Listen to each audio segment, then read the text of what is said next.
Apocalipsis, en el capítulo 7, que es el que vamos a considerar.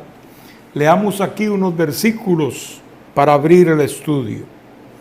En el nombre del Padre, del Hijo y del Espíritu Santo. Después de esto vi 4 ángeles en pie sobre los 4 ángulos de la tierra, que detenían los 4 vientos de la tierra, para que no soplase viento alguno sobre la tierra, ni sobre el mar, ni sobre ningún árbol.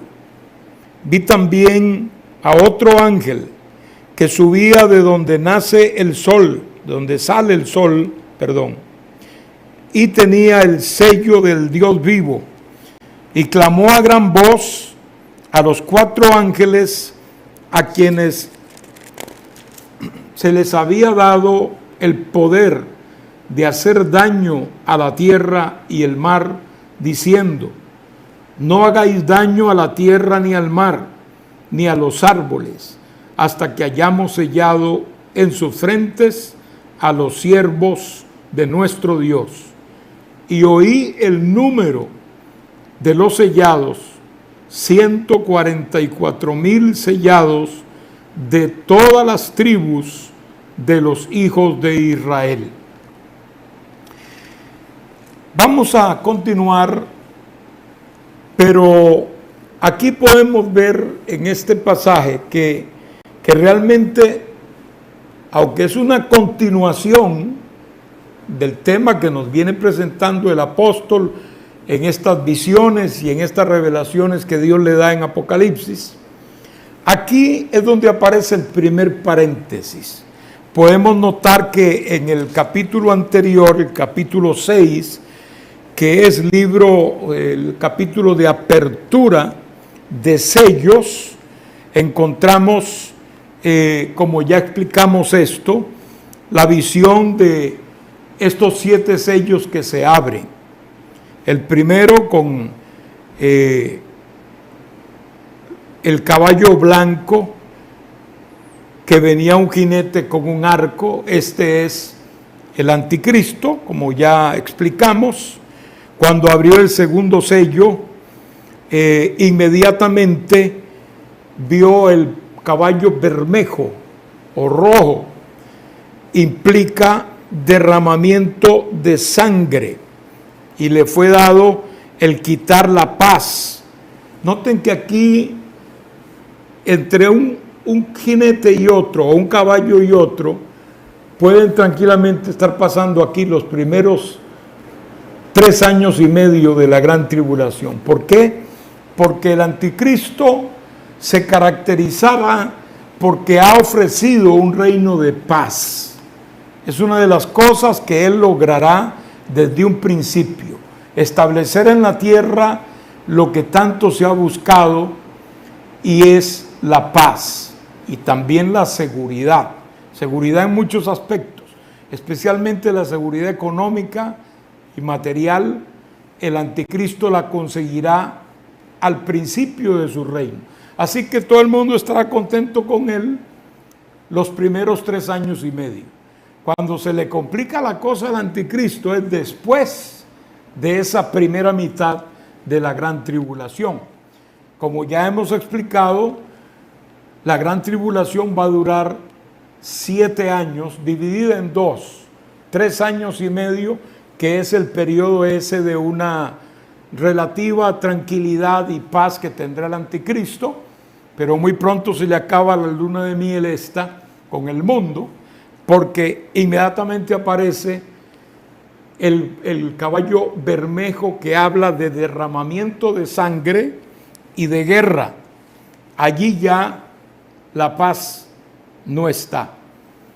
Y precisamente serán en los segundos 3 años y medio del reinado del anticristo que sucederán los juicios más grandes y definitivos de parte de Dios que vemos registrados aquí.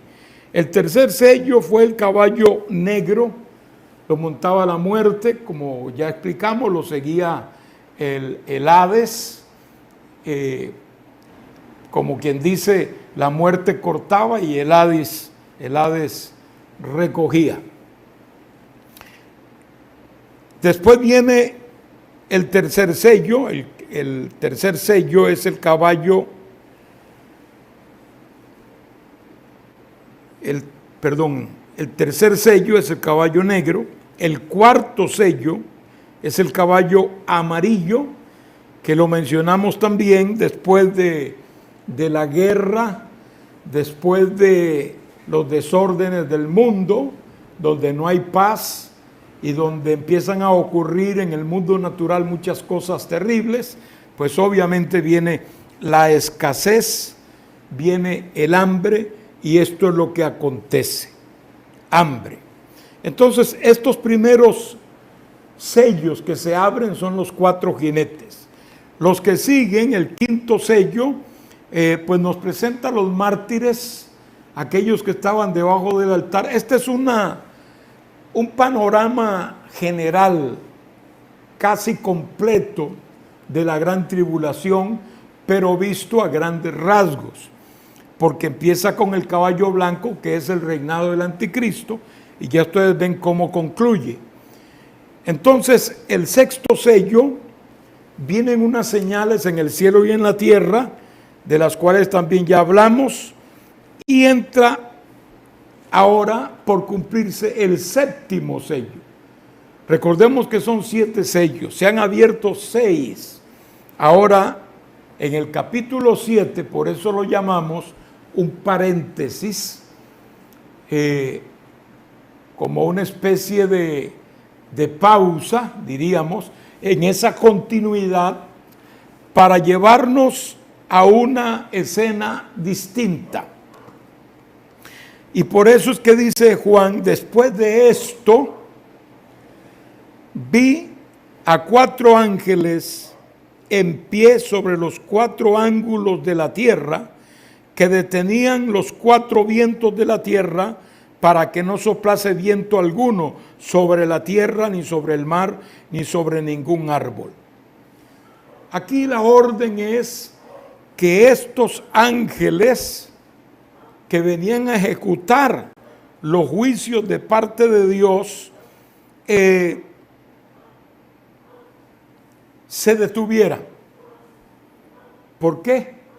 Porque iban a sellar los escogidos de Dios. Aquí los 4 vientos, obviamente entra lo literal, allí en ese momento en que estos ángeles actúen, en ese previo que tienen, no soplará literalmente vientos, aunque también los vientos nos hablan de las guerras, nos hablan de las confusiones tempestuosas de la humanidad, nos habla de falsas doctrinas, todo viento de falsa doctrina, dice la Biblia, de manera que los vientos también tienen una connotación espiritual y simbólica. Todo se detiene la guerra, se detiene lo que esté pasando, porque viene algo muy especial. Es aquí donde viene otro ángel. Noten cómo los ángeles en el libro de Apocalipsis tienen gran preeminencia, y aquí podemos ver jerarquías distintas de los ángeles. Ángeles que son más elevados que otros, ángeles que pueden pertenecer al rango de los querubines, que es un rango superior de ángeles.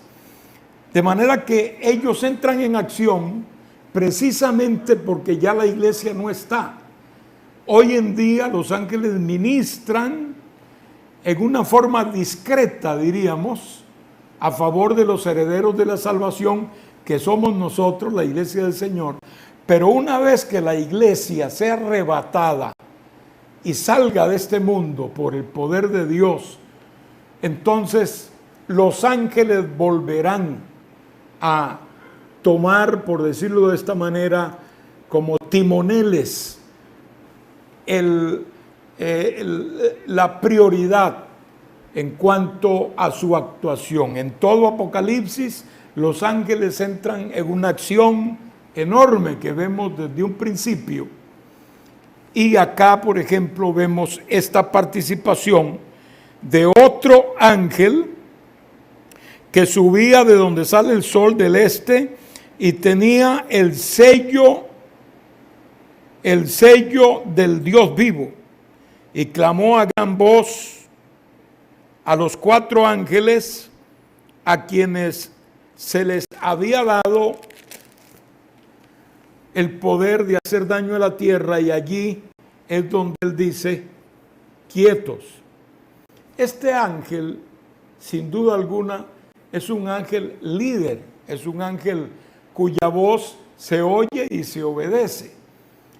Hay quienes, cuando se menciona otro ángel en Apocalipsis, que varias veces se menciona, se remiten al Señor Jesucristo, pero cuando lleguemos al capítulo 10 veremos algo un poco más definido. Acá es un ángel, realmente es un ángel de más jerarquía y de más importancia, que da órdenes a los demás, que les dice: no hagáis daño a la tierra, ni al mar, ni a los árboles, hasta que hayamos sellado en sus frentes a los siervos de nuestro Dios.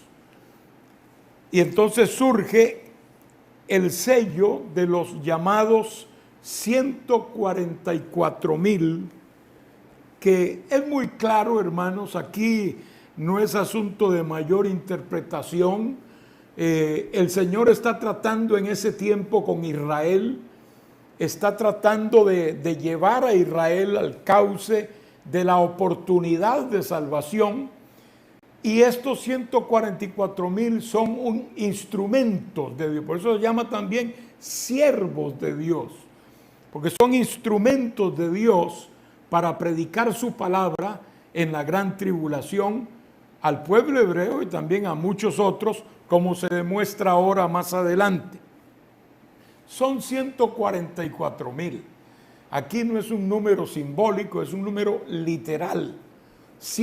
Aunque eso no es un número enorme, hay ciertas sectas que han dicho y dicen en términos de su doctrina que esos 144,000 son ellos. Pero eso lo dijeron cuando eran un grupo pequeño, ¿no? Han pasado los años, porque esas son organizaciones de muchos años, y si ellos dicen que son esos 144,000, la gran mayoría está fuera entonces, porque cuando empezaron a decirlo y lo establecieron como doctrina, ellos eran pocos, así que no habían llegado a ese número, pero ahora lo han superado muchas veces, así que esa doctrina prácticamente ha naufragado, si lo vemos solo de ese lado, fuera de que no tienen ningún asidero bíblico.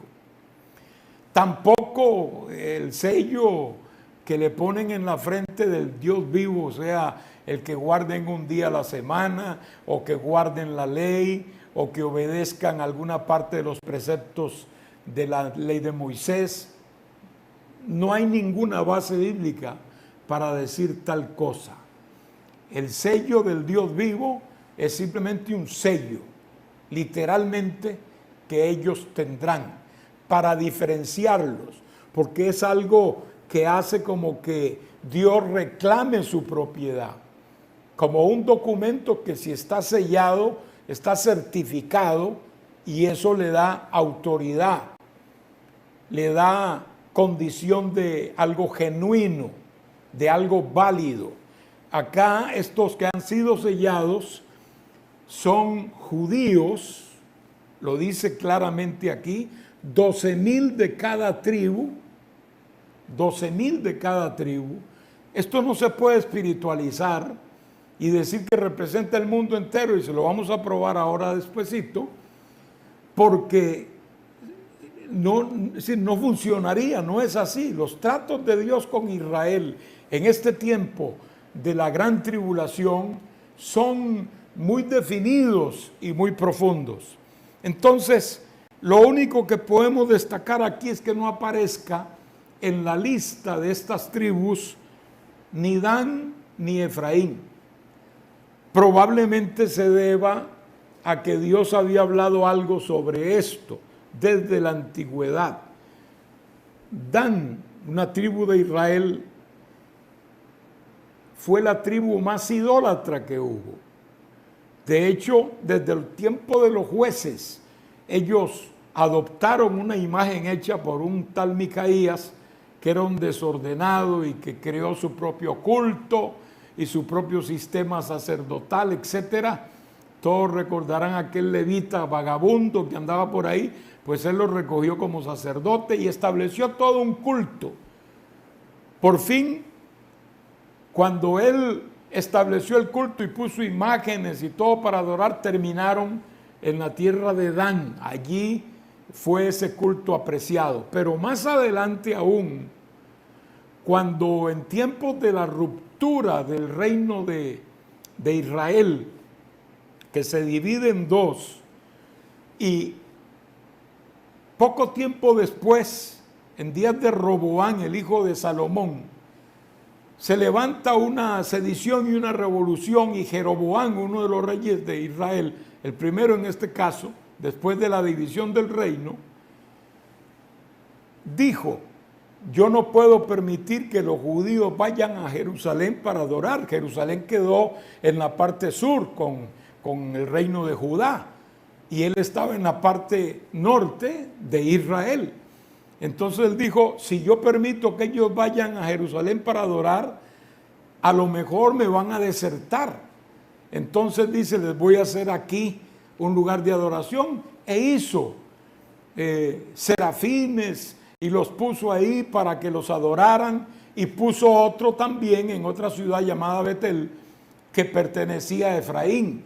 De manera que los dos se aliaron en esta idolatría extrema en que cayó Israel en aquel tiempo. Y mire lo que dice Dios en su palabra, en el libro de Deuteronomio,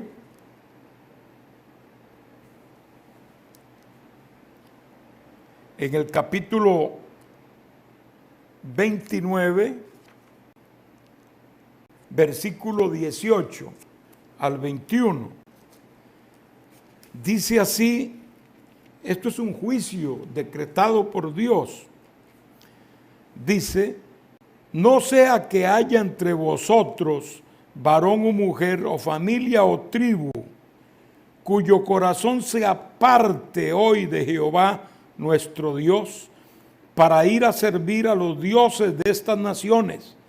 No sea que haya en medio de vosotros raíz que produzca hiel y ajenjo, y suceda que al oír las palabras de esta maldición, él se bendiga a su propio corazón diciendo: tendré paz aunque ande en la dureza de mi corazón, a fin de que con la embriaguez quite la sed. No querrá Jehová perdonarlo, sino que entonces humeará la ira de Jehová y su celo sobre el tal hombre, y se asentará sobre él toda maldición escrita en este libro, y Jehová borrará su nombre de debajo del cielo. O sea, hay aquí una maldición muy seria, y dice en la introducción que es contra la persona y la tribu que haga esto. Exactamente eso es lo que hizo la tribu de Dan y la tribu de Efraín. Probablemente por eso Dios los cortó del número de Israel, que no es la primera actuación que Dios hizo. Por ejemplo, Judá realmente no era el primero, no era el primogénito, era Rubén. Pero Rubén cometió un acto muy vergonzoso que afectó a su propio padre, y de ahí para adelante se le dijo: no va a ser más el primero. Y entonces el primero resultó ahora ser Judá, que venía a ser como el cuarto por allá. Entonces Dios en su palabra nos dice que Él puede hacer estas cosas, que Él puede ejecutar un juicio, como en el caso de estas tribus, y creemos que por esa razón tanto Dan como Efraín son sustituidos y no aparecen en este grupo de escogidos y sellados por Dios. Entonces, estos 144,000 serán judíos convertidos en la gran tribulación y por lo tanto sellados por Dios para ocupar una posición especial, porque estos 144,000 predicarán el Evangelio. Imagínese usted al estilo de los apóstoles, por ejemplo, al estilo de un Pablo, con ese celo, con esa identidad con el Señor, aunque ellos no serán parte de la iglesia, obviamente, no lo son. La iglesia antes de esto ya ha sido arrebatada, pero ocuparán un lugar de honra y también muy estratégico en el plan de Dios, que usará toda la predicación de estos y otros más que predicarán para hacerle el contrapeso al anticristo y denunciar todas las arbitrariedades y todas las ideas satánicas que estarán en el corazón de este hombre inicuo, como dice la palabra del Señor. Entonces, cuando dice después de esto, está refiriéndose después de los juicios de la gran tribulación.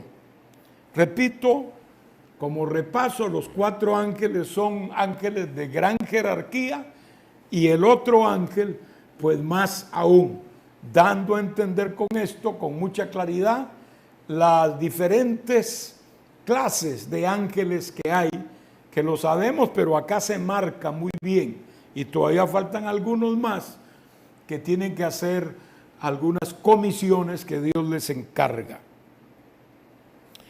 Entonces, eso está claro. La otra multitud que aparece acá y que se nos describe, Juan la dice de esta manera: después de esto miré, y he aquí una gran multitud, la cual nadie podía contar, de todas naciones, tribus y pueblos y lenguas, que estaban delante del trono y en la presencia del Cordero, vestidos de ropas blancas y con palmas en las manos. Estos son una multitud, es una multitud incontable. Acá ya no son los 144,000 que están claramente identificados y contados. Acá es una multitud incontable que el apóstol los ve vestidos de ropas blancas que hablan de pureza, de santidad, y luego dice que porque las han emblanquecido en la sangre del Cordero. Esto es espiritual, sabemos que la sangre mancha, pero la sangre de Cristo, espiritualmente hablando, purifica y limpia. Además, dice aquí la palabra que estaban delante del trono y en la presencia del Cordero. Es un lugar especial, de gran altura, de gran honor. No son la iglesia tampoco, sin embargo, tienen un lugar frente al trono. La iglesia está también allí, pero está sentada en el trono, porque representa la iglesia en estos pasajes los 24 ancianos que ya estudiamos y que ellos tienen 24 tronos. La iglesia tiene un lugar mucho más preponderante, es un lugar que todavía no alcanzamos ni siquiera a medir y a comprender, pero la iglesia va a ocupar un lugar muy especial en la eternidad. Pero este grupo de gente salvada también es un grupo selecto que estarán delante del Cordero, delante del trono de Dios, y allí en ropas blancas, y dice aquí la palabra, con palmas en las manos. Eso habla de gozo, de victoria, ¿verdad? Y que eran de todo pueblo, de toda tribu y de toda nación. Por eso es que los 144,000 no pueden confundirse y decir, estas son gente de todas las naciones y representan al pueblo de Dios o algo parecido, porque después viene esta multitud que sí eran de toda tribu, de todo pueblo y de toda nación. Y de hecho, esta multitud es el resultado del trabajo evangelístico de los 144,000. Es obvio que si los 144,000 predican, como lo harán en la gran tribulación, tiene que haber un resultado. Y el resultado es de esta multitud salvada, que están allí clamando a gran voz y diciendo, la salvación pertenece a nuestro Dios, que está sentado en el trono, y al Cordero. Y todos los ángeles estaban en pie alrededor del trono y de los ancianos y de los 4 seres vivientes, y se postraron sobre su rostro delante del trono y adoraron a Dios diciendo, amén. La bendición y la gloria y la sabiduría y la acción de gracias y la honra y el poder y la fortaleza sean a nuestro Dios por los siglos de los siglos. Amén. Entonces un anciano salió de dentro de los 24 y le dijo a Juan, ¿estos de dónde han salido? La multitud de ropas blancas, incontable. Y entonces Juan, pues humildemente le dice, Señor, tú lo sabes. Y entonces el anciano le dice, estos son. Mire usted, la respuesta exacta se la quiero leer. Estos son los que han salido de la gran tribulación y han lavado sus ropas y las han emblanquecido en la sangre del Cordero. Por eso están delante del trono de Dios y le sirven día y noche en su templo, y el que está sentado sobre el trono extenderá su tabernáculo sobre ellos, y no tendrán más hambre ni sed, ni el sol no caerá más sobre ellos, ni calor alguno, porque el Cordero que está en medio del trono los pastoreará y los guiará a fuentes de aguas de vida, y Dios enjugará toda lágrima de los ojos de ellos. Hermosa recompensa, porque ellos salieron de la gran tribulación, han experimentado todas estas pruebas a las que han sido sometidos por el imperio del anticristo, para que ellos se apartaran de su fe, para que negaran a Dios, pero no lo logró el enemigo. Toda esta gente será salva, pero tendrá también que sacrificar su vida para poder mantener y perseverar en esa salvación. No es una obra que ellos harán, aunque acá estamos ya en otra era, ya no es la era cristiana como tal, entra más bien un trato estilo judío, aunque aceptando a Cristo como Salvador. Entonces, esta multitud simplemente lo que han hecho es mantener su testimonio en Jesucristo, y eso les costará la vida, el martirio, porque no crea nadie que el anticristo va a fusilar a quien acepte a Cristo o quien permanezca en la fe. Lo que el anticristo procurará es arrancar la fe de cualquier corazón que se atreva a confesar a Jesucristo. Recuerden que es el anticristo el que se opone a Cristo, el que se levanta contra Cristo. De manera que él no se va a conformar con que, bueno, ese grupo siguen hablando de Cristo y dicen que Cristo los salvó. Pues bueno, tráiganmelos. Toda clase de torturas, hermanos. Las torturas que hizo Hitler y Mussolini y Stalin y todas esas bestias que ha traído la humanidad, hermano, van a quedarse cortitas, van a quedarse como niños de pecho al lado del anticristo, que sí será sin sentimiento alguno y malo de verdad. Así que allí están los dos grupos que no son la iglesia, son grupos salvos. En la gran tribulación habrán grupos de salvos, no solo ellos, por cierto, habrán otros que serán salvos también. Sin embargo, no son grupos que pertenecen a la iglesia. La iglesia es única, es exclusiva. La iglesia se va cuando Cristo suene la trompeta. Cuando Él nos diga, sube acá, la iglesia sube y ya entra entonces la gran tribulación, que es donde estas personas, que el anciano se lo dice bien claro, son los que han salido de la gran tribulación. Esto de gran tribulación, hermanos, es importante que entendamos que en la Biblia se identifica claramente lo que se llama la gran tribulación. Lo hace el Señor mismo. Y también el libro de Apocalipsis, obviamente. Lo hace por lo menos 2 o 3 evangelistas de los que escribieron.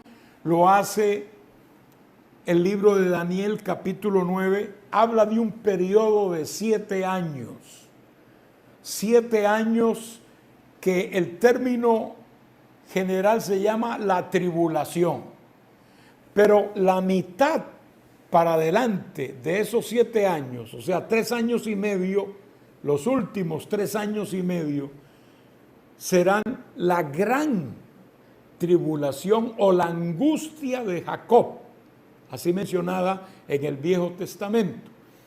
Es decir, será un tiempo en el cual el juicio especialmente se dirija a Israel por haber rechazado al Señor, y esta es una forma de conducirlo al arrepentimiento, y obviamente también a las multitudes en esta tierra que por los juicios que ya hemos estado estudiando serán restados, diezmados, porque muchos morirán, y todavía faltan otros números grandes de personas que morirán en estos juicios, pero todavía quedarán muchos que podrán tener la oportunidad.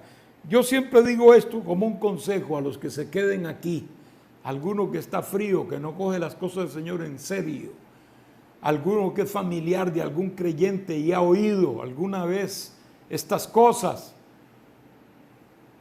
Mire, ya cuando Cristo venga ya no puedes pertenecer a la iglesia, pero por lo menos puedes ser salvo, a costa de tu vida también. Es decir, como ya expliqué, hay que estar dispuesto a morir en ese momento. De verdad, ahí sí, hay que estar listo para morir, porque todo el que sea salvo en la gran tribulación tendrá que ofrecer su vida también. Pero últimamente eso no es nada al lado de la condenación eterna. Por lo menos no te dejes poner la marca de la bestia, porque si te pones la marca de la bestia, ya no hay esperanza. Eso es una acción irreversible. El que tiene la marca de la bestia no tiene esperanza alguna. Por eso es que estos son sellados con el sello de Dios, como quien dice, me adelanté a sellarlos, no hay problema con ellos. Entonces, por lo menos será salvo del infierno eterno. Así que es mi consejo que le doy al que todavía no cree esta palabra, pero que va a tener que creerla un día. Si está vivo y sucede, sepa lo que ha acontecido. El anticristo tendrá toda clase de argumentos. Él tratará de explicar en primera instancia por qué se desapareció la iglesia, por qué estos locos se fueron, por qué ya no los oímos predicando, etcétera. Que se fueron para Marte o se los llevaron a un planeta. Bueno, puede ser que algunos lo crean. Que, bueno, todos se murieron por locos. Bueno, puede ser que alguien lo crea. El anticristo inventará alguna razón que el mundo en buena medida creerá. Pero le vuelvo a decir, sepa que lo que ha acontecido es lo que la Biblia nos dijo que iba a acontecer.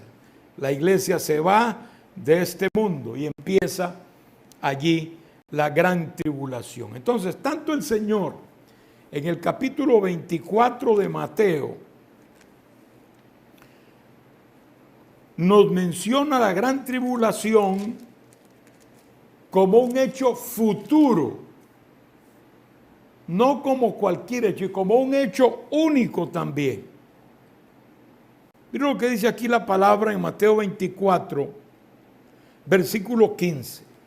Por tanto, cuando veáis en el lugar santo la abominación desoladora de que habló el profeta Daniel, el que le entienda, entonces los que estén en Judea huyan a los montes, y el que esté en la azotea no descienda para tomar algo de su casa, y el que esté en el campo no vuelva atrás para tomar su capa. Está dando una advertencia. Cuando empieces a ver esto, ha llegado el fin. No estés viendo que se te olvidó en la casa, ni que tienes que regresar por tu ropa, ni por tus documentos. El Señor está diciendo, escapa. Entonces, en el verso 29 dice, e inmediatamente, siguiendo el mismo hilo, e inmediatamente después de la tribulación de aquellos días, el sol se oscurecerá y la luna no dará su resplandor, las estrellas caerán del cielo, y nos habla de juicios parecidos a los que vimos cuando estudiamos los sellos, que serán juicios de la gran tribulación. Y hay algo muy importante, y es el hecho de que el Señor menciona que vendrán falsos cristos, y se refiere especialmente al anticristo. Y dice, si alguien te dice, está allí en la ciudad, no hagas caso. Que el anticristo vino y está allá en la avenida, no le hagas caso. Que está en el desierto, no le hagas caso. En otras palabras, el Señor está denunciando desde hace muchos años ya que el anticristo vendrá pretendiendo suplantarlo a él, pretendiendo hacerse pasar por el Cristo verdadero. Los creyentes obviamente sabremos todos que ese no es Cristo. Es decir, el que se quede sabe que ese no es Cristo. Mejor acomódese para irse en el rapto, hermano. Entonces, al final dice, y enviará a sus ángeles con gran voz de trompeta, y juntarán a sus escogidos de los cuatro vientos, desde un extremo del cielo hasta el otro. Entonces, aquí estamos viendo cómo el Señor habla de la gran tribulación como un hecho futuro. Él no está diciendo que eso es algo que va a suceder por historia, simplemente no. Es un juicio determinado.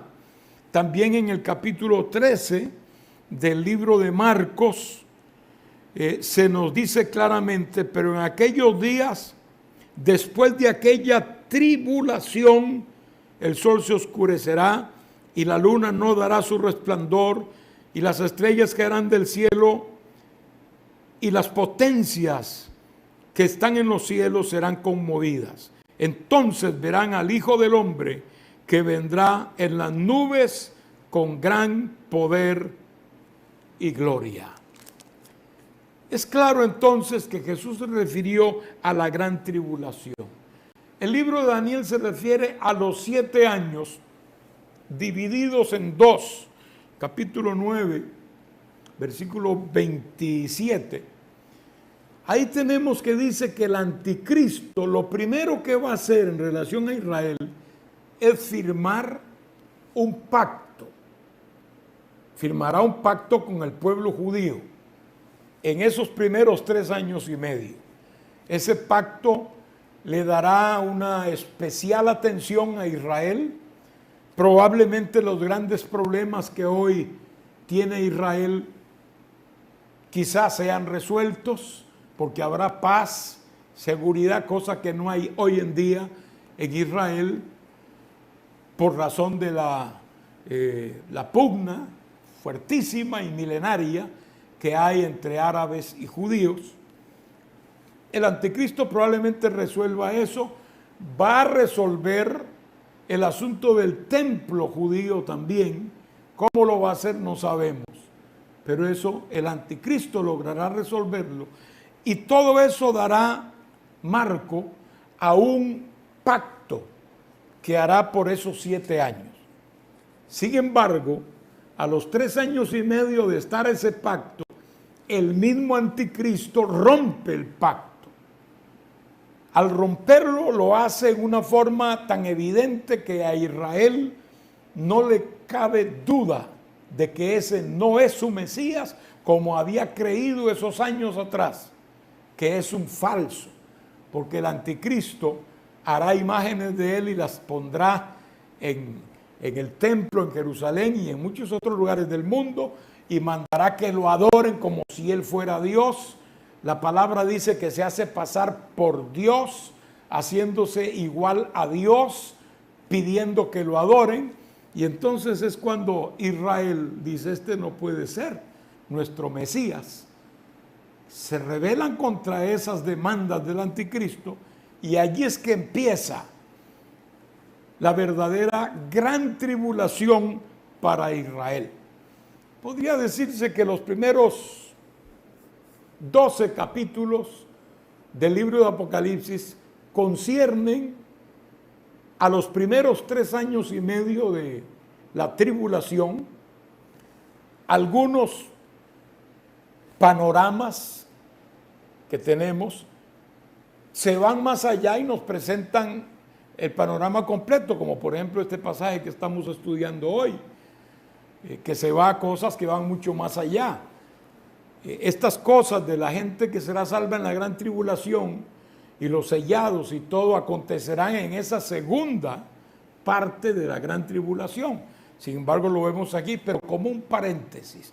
Luego en el capítulo 8 coge el hilo de nuevo para continuar los juicios sobre la tierra, para dar por resultado final el desalojo de la humanidad de esta tierra de Dios. Capítulo 8. Ya nos quedan como 10 minutitos nada más, pero vamos a adelantar algo aquí, hermanos. El 8 pues nos presenta la apertura del sello número 7. ¿Se acuerdan que nos quedamos en el sello número 6? Entró el paréntesis de los sellados y de la multitud salvada en la gran tribulación, y ahora otra vez reanuda el hilo de los juicios de los que venía hablando. Cuando abrió el 7º sello, se hizo silencio en el cielo como por media hora. Media hora de silencio. Quiere decir que en el cielo no hay silencio. No es normal que haya silencio. Bueno, esto, hermano, que solo los ángeles son millones de millones, lo dice la Biblia. Ese número es verdaderamente exorbitante, porque no existe ni siquiera 1 millón de millones de personas si desenterráramos a todos los muertos desde el principio hasta ahora.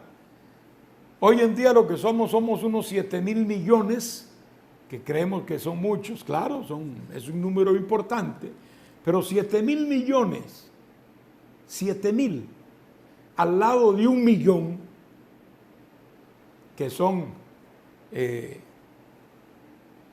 1 millón de millones. Y según desde el enfoque que usted lo mire, puede ser 1 millón de millones o pueden ser 1,000 millones. Pero acá se habla de millones de millones. Ni se dice 1 billón ni 1 trillón, sino millones de millones. Entonces son muchos.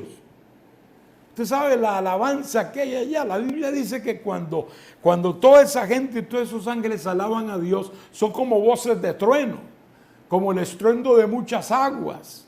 Una cosa maravillosa que algún día veremos con la ayuda del Señor. Millones de millones, no somos pocos. Además se añaden todos los redimidos, pues ya ustedes podrán imaginarse que el número, hermano, de verdad es grande de los que vamos a estar alabando al Señor. Así que el hecho de que haya silencio es una cosa sorprendente. ¿Por qué este silencio de media hora? Media hora. Es de asombro. Acuérdense que los ángeles están en el cielo esperando que les den las trompetas, que se las entregan allí. Se las entregan para que ellos suenen las trompetas. Y ellos conocen lo que viene después de cada trompetazo. Juicios terribles sobre la humanidad. Los juicios de los sellos prácticamente parten de acá mismo de los hombres. Los hombres en guerra, matándose unos a otros. El anticristo gobernando sobre la gente con hambre porque hubo hambre acá en la tierra. Fueron juicios terribles, terribles, pero son de acá. Las trompetas, todos esos juicios vienen del cielo. Quiere decir que son más intensos, son más fuertes.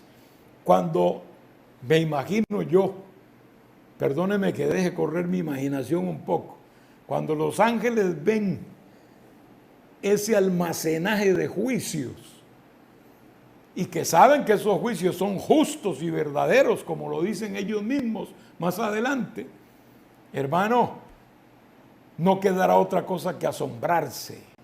Y por eso todo callará en el cielo. Nunca ha habido un silencio de media hora, pero ahí lo habrá, de asombro y de expectación por lo que viene después de ese silencio.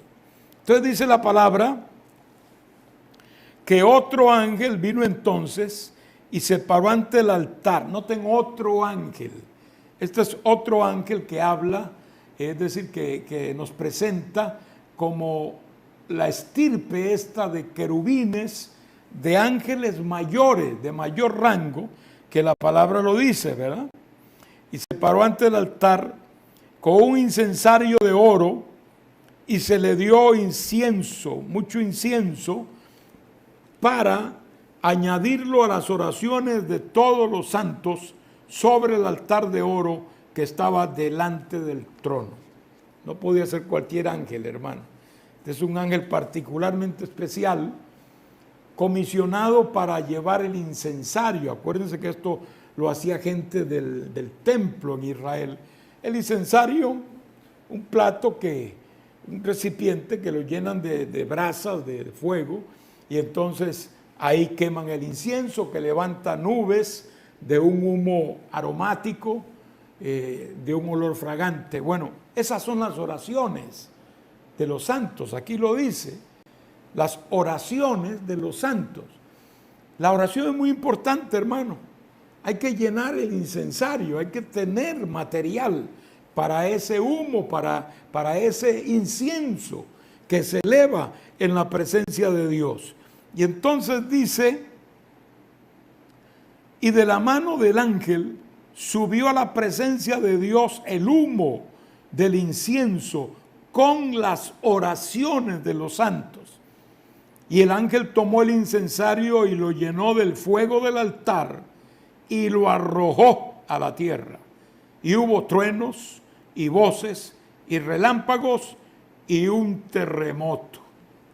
Aquí, hermanos, el terremoto Dios lo usará mucho, porque cuando la tierra tiembla, y la palabra dice que a la presencia del Señor tiembla la tierra, los montes tiemblan, dice mucho el salmista. El mismo Sinaí temblaba y se estremecía cuando el Señor bajó ahí, de manera que el temblor de la tierra ante la presencia de Dios o ante tratos descomunales de Dios es siempre una reacción así. Es conocida, es familiar, y así sucederá en la gran tribulación, pero para el mundo. Son terremotos, hermano, de verdad fuertes. Yo creo que van a tener que hacer una escala distinta en el tiempo de la gran tribulación. Y el ángel lanzó el incensario sobre la tierra y hubo todas estas manifestaciones de juicio. Y entonces, después de eso, vienen las trompetas. Se cierra el sello número 7, pero podemos entender que las trompetas están incluidas en el último sello. Me parece que no hay una separación aquí como para decir que esa parte, no. Las trompetas están dentro del séptimo sello. El primer ángel tocó la trompeta y hubo granizo y fuego mezclado con sangre, que fueron lanzados sobre la tierra. Resultado, la tercera parte de los árboles se quemó y se quemó toda la hierba verde. ¿Qué parte se quemó? Aquí lo dice. Se quemó la tercera parte de los árboles y toda la hierba verde. Esto es serio. Este es el primer trompetazo nada más. Y entonces este ángel lo que produce, hermano, es un envío de granizo mezclado con fuego y sangre. Una cosa descomunal. Esto es literal. Estos son juicios literales que vendrán directamente de arriba. El segundo ángel tocó la trompeta y como una gran montaña ardiendo en fuego fue precipitada en el mar y la tercera parte del mar se convirtió en sangre y murió la tercera parte de los seres vivientes que estaban en el mar y la tercera parte de las naves fue destruida. Tercera parte. La tierra se va a quedar a 2/3 por ahora. Noten cómo el juicio primero ataca árboles y la hierba verde. Después de ahí viene este ataque a los mares y este ataque de esta montaña que es lanzada al mar, pues da como resultado la muerte de la tercera parte de los seres que estaban allí y la tercera parte de las naves desaparece. Ya los juicios empiezan a sentir más grandes. El tercer ángel tocó la trompeta y cayó del cielo una gran estrella ardiendo como una antorcha y cayó sobre la tercera parte de los ríos y sobre las fuentes de las aguas, y el nombre de la estrella es Ajenjo, y la tercera parte de las aguas se convirtió en ajenjo y muchos hombres murieron a causa de estas aguas porque se hicieron amargas. El ajenjo es amargo, es una hierba medicinal que la usan para algunas enfermedades. Es amarga, por lo tanto ayuda a la purificación del estómago y el sistema. En este caso no está ayudando a nadie, es una gran estrella, ¿verdad?, que cae sobre la tercera parte de los ríos. Es como una gran antorcha que cae ahí, contamina ahora la tercera parte del agua potable. Noten cómo Dios empieza a apretar las clavijas. Ya no hay mucho pasto, ya no hay mucha hierba, prácticamente ya no hay. Los árboles y sus cosechas, la tercera parte ya no hay. El mar está herido, tercera parte de sus peces se mueren. Las naves, el comercio está herido. Y ahora, como si fuera poco, Dios está cortando el agua ya. Es como cuando alguien no paga y se porta mal todavía. El dueño del cuarto, el dueño de la casa o del apartamento, le dice, va a tener que salir. Pero él dice, no, aquí estoy yo bien, esto es mío y no pago más tampoco. Pues entonces le echan el desahucio.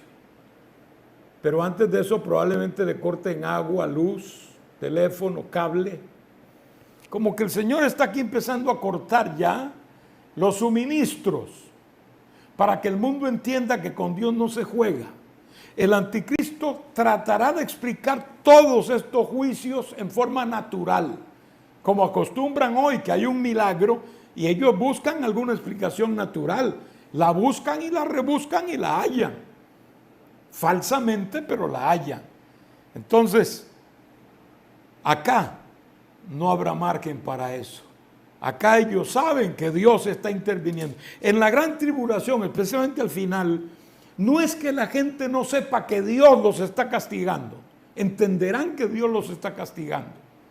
Pero perderán a tal punto el temor a Dios y también tendrán el convencimiento del anticristo y del mismo dragón que es el diablo, que andará por acá por las calles también,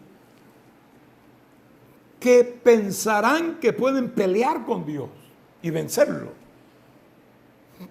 Ellos creerán que pueden luchar.